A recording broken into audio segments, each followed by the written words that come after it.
Railway with Shyam YouTube channel पर आप सभी लोगों का स्वागत है। आज के इस वीडियो के माध्यम से मैं आप सभी लोगों के लिए रेलवे ग्रुप डी भर्ती परीक्षा 2025 को ध्यान में रखते हुए जो हमारी पीवाईक्यू प्रश्नों की सीरीज चल रही, अभी 2-3 दिन प्रैक्टिस सेट नहीं करा पाए, उसके लिए सॉरी।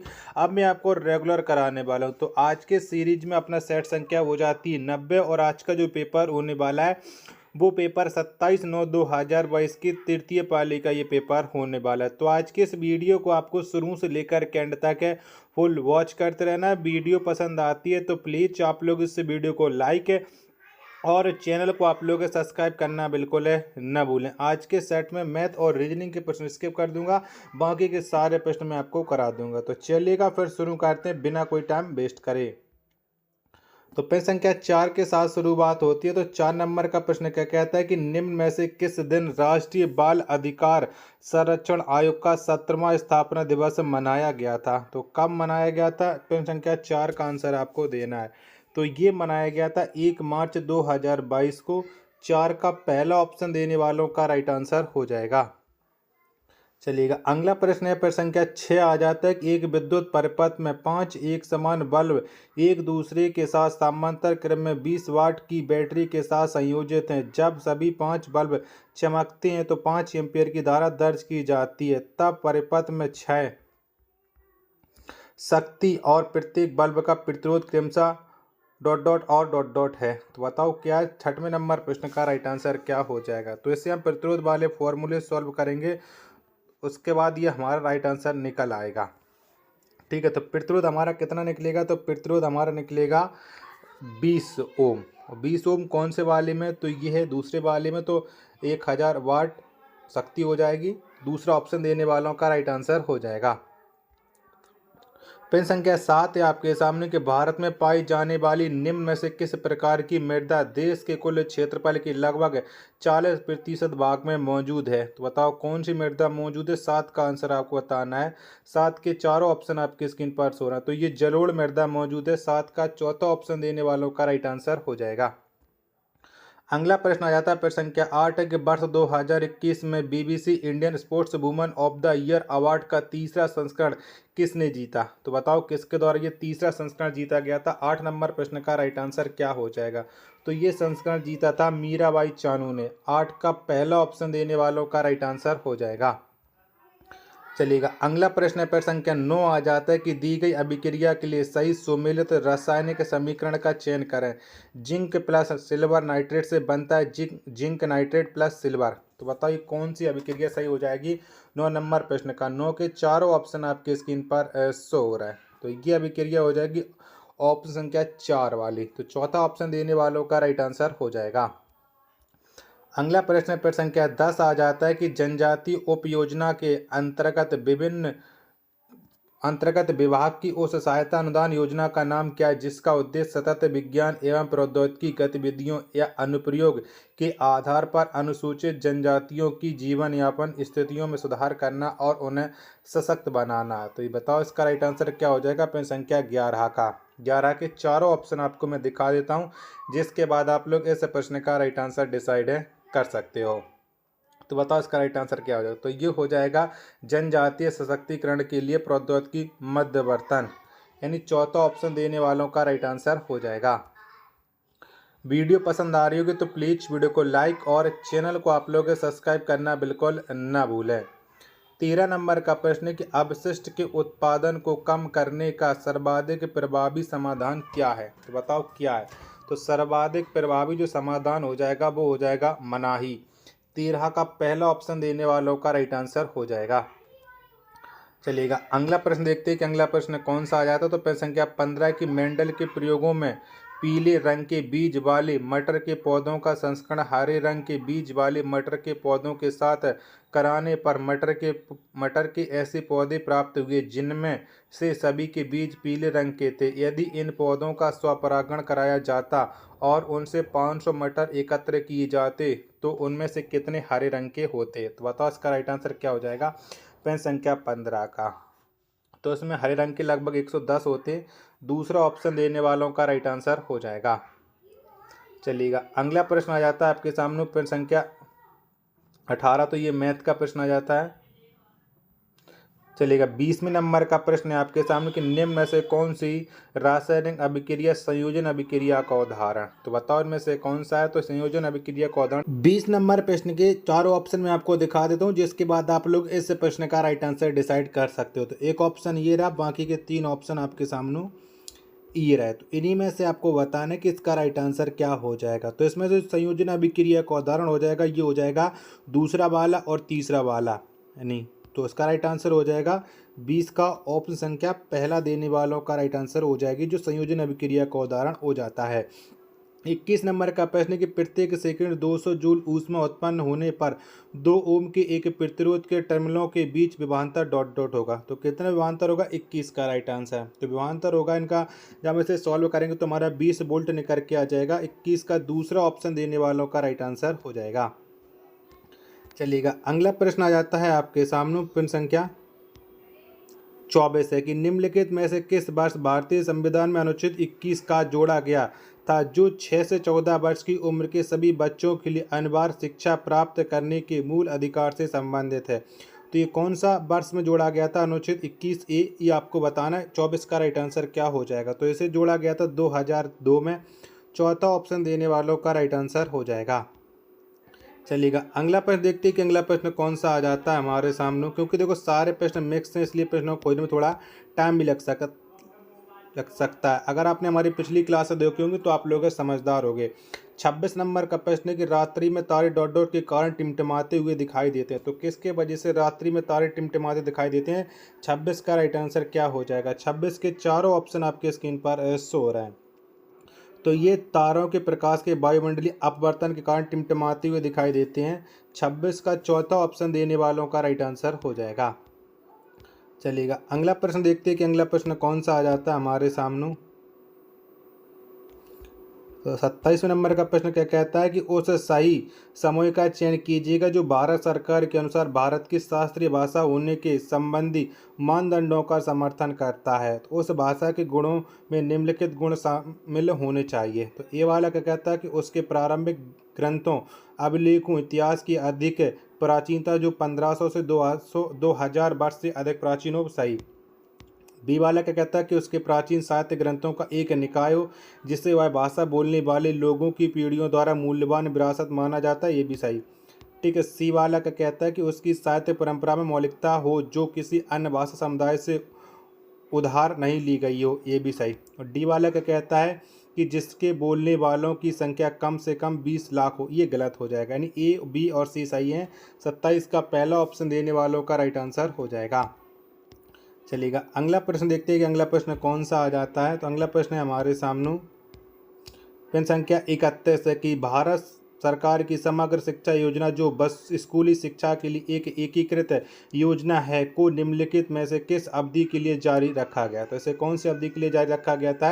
31 का राइट आंसर क्या हो जाएगा। 31 के चारों ऑप्शन आपके स्क्रीन पर हो रहा है। तो इसका राइट आंसर हो जाएगा 2021 से 2022 से 2025-26 तक के लिए। तीसरा ऑप्शन देने वालों का राइट आंसर हो जाएगा।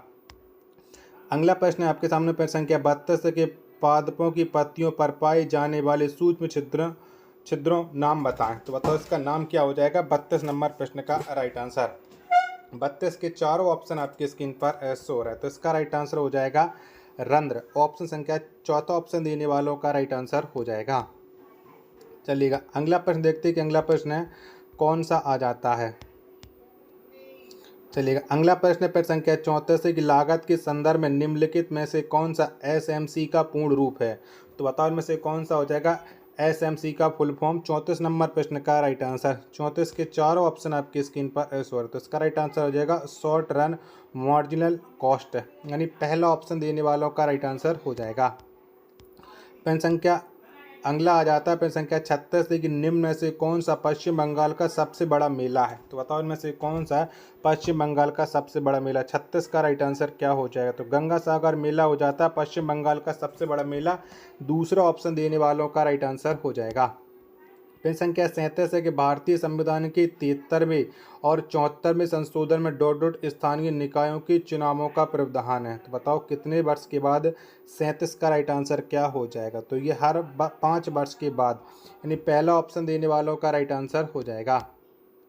प्रश्न संख्या 38 है आपके सामने कि एयू स्मॉल फाइनेंस बैंक की स्थापना किस वर्ष हुई थी? तो बताओ कब हुई थी इसकी स्थापना? 38 का राइट आंसर क्या हो जाएगा? तो ये स्थापना 1996 में हुई थी एयू स्मॉल फाइनेंस बैंक की। 38 का दूसरा ऑप्शन देने वालों का राइट आंसर हो जाएगा। नेक्स्ट प्रश्न आ जाता है आपके सामने। चलिएगा प्रश्न संख्या कौन सा आ जाता है, क्योंकि देखो सारे प्रश्न मिक्स इसलिए खोजने में थोड़ा टाइम भी लग सकता है। 43 नंबर का प्रश्न है कि मान लीजिए कि राम फोकस दूरी एफ वाले अवतल दर्पण के सामने विभिन्न दूरियां यू पर एक गेंद रखता है और संगत प्रतिबिंब दूरियों बी को मापता है। यू और बी के मानों का उपयोग करके राम ने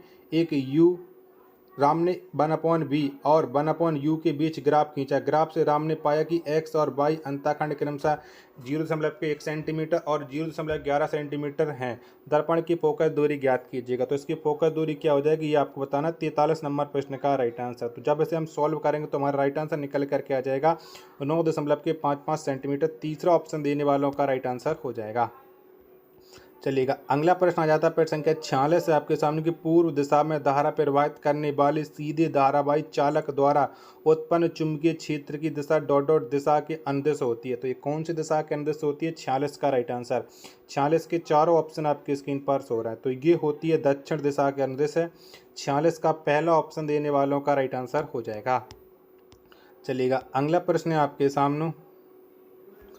प्रश्न संख्या 47 आ जाता है कि रक्त समूह ए वाली एक पुरुष का विवाह रक्त समूह बी वाली एक महिला से हुआ जिनका एक बच्चा है जिसका रक्त समूह ए बी है। आनुवंशिकी के संदर्भ में इसका क्या अर्थ है? तो बताओ इसका क्या अर्थ हो जाएगा? प्रश्न संख्या 47 का 47 के चारों ऑप्शन आपकी स्क्रीन पर शो रहे हैं। तो इसका अर्थ हो जाता है रक्त समूह ए का जीन और रक्त समूह बी का जीन दोनों प्रभावी हैं, यानी पहला ऑप्शन देने वालों का राइट आंसर हो जाएगा।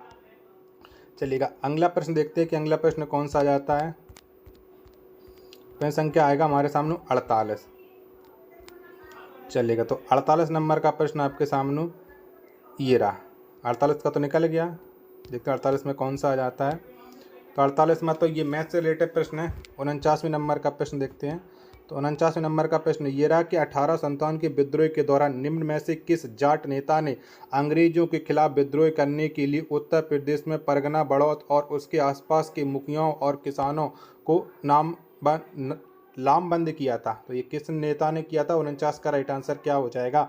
49 के चारों ऑप्शन आपके स्क्रीन पर हो रहा है। तो ये किया था साहेब मल ने। पहला ऑप्शन देने वालों का राइट आंसर हो जाएगा। चलिएगा अगला प्रश्न देखते हैं कि अगला प्रश्न कौन सा आ जाता है हमारे सामने। चलिएगा नेक्स्ट प्रश्न है आपके सामने। जब तक आप लोग वीडियो को लाइक और चैनल को सब्सक्राइब कर लीजिएगा। 54 नंबर का प्रश्न कि पादप डॉट डॉट प्रक्रिया के माध्यम से अतिरिक्त जल मुक्त करते हैं। तो ये कौन सी प्रक्रिया के माध्यम से करते हैं? चुंबन का राइट आंसर। तो ये करते हैं बाष्पोत्सर्जन प्रक्रिया से। चुंबन का दूसरा ऑप्शन देने वालों का राइट आंसर हो जाएगा। 55 नंबर का प्रश्न है आपके सामने। क्लोरीन की किस पदार्थ के साथ अभिक्रिया के फलस्वरूप व्यंजक चूर्ण बनता है? तो बताओ ये कौन सी क्रिया से बनता है? 55 का राइट आंसर क्या हो जाएगा? 55 के चारों ऑप्शन आपके स्क्रीन पर शो रहा है। तो ये बनता है बोझा चूना से। दूसरा ऑप्शन देने वालों का राइट आंसर हो जाएगा। चलिएगा अगला प्रश्न है आपके सामने। प्रश्न संख्या 57 की तांबे के तारों से बनी एक वर्गाकार कुंडली किसी चुंबकीय क्षेत्र में घूर्णन कर रही है, तब कुंडली से प्रेरित धारा की दिशा डॉट डॉट में एक बार बदलेगी। तो ये किससे बदलेगी, कैसे बदलेगी? 57 का आंसर आपको बताना है। 57 के चारों ऑप्शन आपकी स्क्रीन पर शो रहा है। तो इसका राइट आंसर हो जाए कुंडली के प्रत्येक आधे परिक्रमण, यानी पहला ऑप्शन देने वालों का राइट आंसर हो जाएगा। चलिएगा नेक्स्ट प्रश्न है प्रश्न संख्या 59 कि आधुनिक आवर्त सारणी में फास्फोरस को डॉट डॉट में रखा गया है। तो कौन से समय और कौन से आवर्त में रखा गया है फास्फोरस को? 59 का आंसर आपको बताना है। तो ये रखा गया 15वें समय और तीसरे आवर्त में। तीसरा ऑप्शन देने वालों का राइट आंसर हो जाएगा। चलिएगा अगला प्रश्न है आपके सामने प्रश्न संख्या, तो कुछ सारे प्रश्न मैक्स हैं इसलिए अगला प्रश्न खोजने में थोड़ा टाइम भी लग सकता है। तो आप लोग प्लीज़ थोड़ा धैर्य बनाए रखें और वीडियो को लाइक और चैनल को आप लोग जरूर सब्सक्राइब कर लीजिएगा। 66 नंबर का प्रश्न आ जाता है कि डॉट डॉट मैक्रो इकोनॉमिक शब्द आय के उस अनुपात को संदर्भित करता है जो वर्तमान वस्तुओं और सेवा पर खर्च करने की तुलना में बचत किया जाता है। तो बताओ इसका राइट आंसर क्या हो जाएगा? प्रश्न संख्या 66 का 66 के चारों ऑप्शन आपके स्क्रीन पर शो हो रहा है। तो इसका राइट आंसर हो जाएगा बचत करने की औसत प्रवृत्ति। 66 का दूसरा ऑप्शन देने वालों का राइट आंसर हो जाएगा। नेक्स्ट प्रश्न पर संख्या 67 है कि निम्नलिखित अभिक्रिया में अपचायित पदार्थ की पहचान कीजिएगा। तो बताओ इनमें से कौन सा अपचायित पदार्थ है। 67 का राइट आंसर क्या हो जाएगा। तो जेडानो यह एक अपचायित पदार्थ हो जाता है। 67 का पहला ऑप्शन देने वालों का राइट आंसर हो जाएगा। चलेगा, नेक्स्ट प्रश्न है आपके सामने। प्रश्न संख्या 70 है कि मार्च 2022 में किस राज्य के नरसिंहपेट्टई नागस्वरम को भौगोलिक संकेत टैग प्राप्त हुआ। तो ये कौन से राज्य को हुआ था। 70 का राइट आंसर क्या हो जाएगा। 70 के चारों ऑप्शन आपके स्क्रीन पर शो हो रहा है। तो ये प्राप्त हुआ था तमिलनाडु को। दूसरा ऑप्शन देने वालों का करेक्ट आंसर हो जाएगा। चलिएगा, अगला प्रश्न है आपके सामने। प्रश्न संख्या 73 गौतम बुद्ध का संबंध निम्नलिखित में से किस गण से था। तो कौन से गण से संबंध रखते थे गौतम बुद्ध। 73 का राइट आंसर क्या हो जाएगा। तो इनका संबंध था शाक्य गण से। 73 का दूसरा ऑप्शन देने वालों का राइट आंसर हो जाएगा। चलिएगा, अगला प्रश्न है आपके सामने। प्रश्न संख्या 77 है कि मैग्नीशियम रिबन को वायु की उपस्थिति में जलाने पर इनमें से कौन सा उत्पाद बनता है। तो बताओ कौन सा उत्पाद बनता है। 77 का राइट आंसर क्या हो जाएगा। 77 के चारों ऑप्शन आपके स्क्रीन पर शो हो रहा है। तो ये बनता है मैग्नीशियम ऑक्साइड का सफ़ेद चूर्ण। तीसरा ऑप्शन देने वालों का राइट आंसर हो जाएगा। चलिएगा, अगला प्रश्न देखते हैं कि अगला प्रश्न कौन सा आ जाता है। तो नेक्स्ट प्रश्न है आपके सामने। प्रश्न संख्या 79 की एक 3 सेंटीमीटर ऊंची वस्तु को 20 सेंटीमीटर की फोकस दूरी वाले उत्तल लेंस के सामने 30 सेंटीमीटर की दूरी पर रखा जाता है। पृथ्वी की ऊंचाई कितनी होगी। तो बताओ कितनी होगी। तो पृथ्वी की जो ऊंचाई होगी वो ऊंचाई हो जाएगी 6 सेंटीमीटर। 79 का पहला ऑप्शन देने वालों का राइट आंसर हो जाएगा। चलिएगा, अगला प्रश्न है आपके सामने। प्रश्न संख्या 82 है कि हमारी भोजन संबंधी आदतों में होने वाला इनमें से कौन सा परिवर्तन हमारे पर्यावरण को सर्वाधिक प्रभावित करेगा। तो कौन सा करेगा। 82 का राइट आंसर क्या हो जाएगा। 82 के चारों ऑप्शन आपके स्क्रीन पर शो हो रहा है। तो ये करेगा मांस एवं पशुजनित उत्पादों का त्याग करना। दूसरा ऑप्शन देने वालों का राइट आंसर हो जाएगा। प्रश्न संख्या 83 आपके सामने की निम्नलिखित में से कौन सी राष्ट्रीय खेल प्रतिस्पर्धा क्रिकेट से संबंधित नहीं है। तो कौन संबंध नहीं रखती है क्रिकेट से। 83 का आंसर आपको बताना है। 83 की मैं आपको ऑप्शन दिखा देता हूँ जिसके बाद आप लोग इसका राइट आंसर डिसाइड कर सकते हो। तो डूरंड कप का संबंध वो क्रिकेट से नहीं होता है। 83 का तीसरा ऑप्शन देने वालों का राइट आंसर हो जाएगा। प्रश्न संख्या 84 है कि जब कॉपर ऑक्साइड को तनु हाइड्रोक्लोरिक अम्ल में मिलाया जाता है तो डॉट डॉट के निर्माण के कारण अम्ल का रंग नीला हरा हो जाता है। तो ये किसके कारण हो जाता है। 84 का राइट आंसर आपको बताना है। 84 के चारों ऑप्शन आपकी स्क्रीन पर शो रहा है। तो ये कॉपर द्वितीय क्लोराइड की वजह से हो जाता है। दूसरा ऑप्शन देने वालों का राइट आंसर हो जाएगा। चलिएगा, नेक्स्ट प्रश्न है प्रश्न संख्या 86 के डॉबी राइनर ने अपनी तत्वों की वर्गीकरण प्रणाली में कितने त्रिकों की पहचान की थी। तो बताओ कितने त्रिकों की पहचान की थी। 86 का राइट आंसर क्या हो जाएगा। तो इन्होंने की थी 3 त्रिकों की पहचान। 86 का पहला ऑप्शन देने वालों का राइट आंसर हो जाएगा। चलिएगा, अगला प्रश्न आ जाता है आपके सामने। प्रश्न संख्या 89 के श्वसन के दौरान निम्न में से कौन से 3 कार्बन वाले अणु बनते हैं। तो बताओ कौन बनते हैं 3 कार्बन वाले अणु। 89 का राइट आंसर क्या हो जाएगा। तो ये बनते हैं लैक्टिक अम्ल और पाइरूवेट। 89 का तीसरा ऑप्शन देने वालों का राइट आंसर हो जाएगा। चलिएगा, अगला प्रश्न आ जाता है आपके सामने। प्रश्न संख्या 92 के भारतीय संविधान में डॉट डॉट को संघीय कार्यपालिका का हिस्सा नहीं माना गया। तो किसे नहीं माना गया संघीय कार्यपालिका का हिस्सा। 92 का राइट आंसर क्या हो जाएगा। 92 के चारों ऑप्शन आपके स्क्रीन पर शो रहा है। तो ये राज्य के महाधिवक्ता। पहला ऑप्शन देने वालों का करेक्ट आंसर हो जाएगा। चलिएगा, नेक्स्ट प्रश्न है प्रश्न संख्या 93 की 12वीं पंचवर्षीय योजना इनमें से किस वर्ष समाप्त हुई। तो बताओ कब समाप्त हो गई थी 12वीं पंचवर्षीय योजना। तो इस योजना को 2017 में समाप्त किया गया। 93 का चौथा ऑप्शन देने वालों का राइट आंसर हो जाएगा। चलिएगा, प्रश्न संख्या 94 है आपके सामने के सतत भविष्य के लिए S&T में एकीकृत दृष्टिकोण निम्नलिखित में से किसकी विषय वस्तु है। तो बताओ ये किसकी विषय वस्तु है।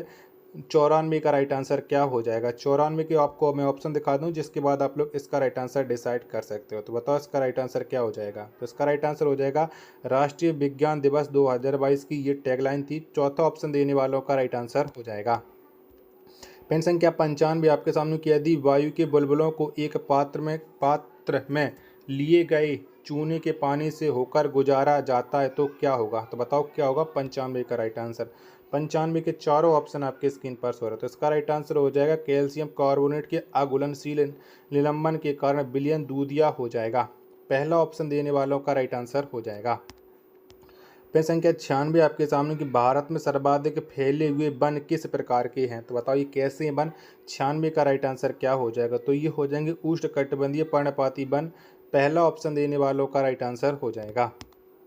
प्रश्न संख्या 97 आपके सामने कि आयरलैंड की लेविथान दूरबीन में 3 मीटर की फोकस दूरी वाले अवतल दर्पण का उपयोग किया गया है। यदि इससे 4 मीटर की दूरी पर किसी वस्तु का 80 सेंटीमीटर ऊंचा प्रतिबिंब बनता है तो वस्तु की ऊंचाई, वस्तु की दूरी और आवर्धन ज्ञात कीजिएगा। तो चलिएगा इसे हम सवा में से सॉल्व कर लेंगे 97 नंबर प्रश्न को। तो हमारा जो राइट आंसर निकल करके आ जाएगा 97 का, वो निकल करके आ जाएगा इन चारों ऑप्शनों के अकॉर्डिंग। पहला ऑप्शन क्रमशः 2.4 मीटर, 12 मीटर और 1/3। पहला ऑप्शन देने वालों का राइट आंसर हो जाएगा। चलेगा 98 नंबर का तो प्रश्न ये रीजनिंग का है। 99 नंबर का प्रश्न देखते हैं। तो 99 नंबर का प्रश्न में ये भी आपका रीजनिंग से संबंधित है। 100 नंबर का प्रश्न ये भी है रीजनिंग से संबंधित। तो आशा और उम्मीद करता हूँ वीडियो पसंद आई होगी। तो प्लीज़ वीडियो को लाइक और चैनल को आप लोग सब्सक्राइब करना बिल्कुल ना भूलें।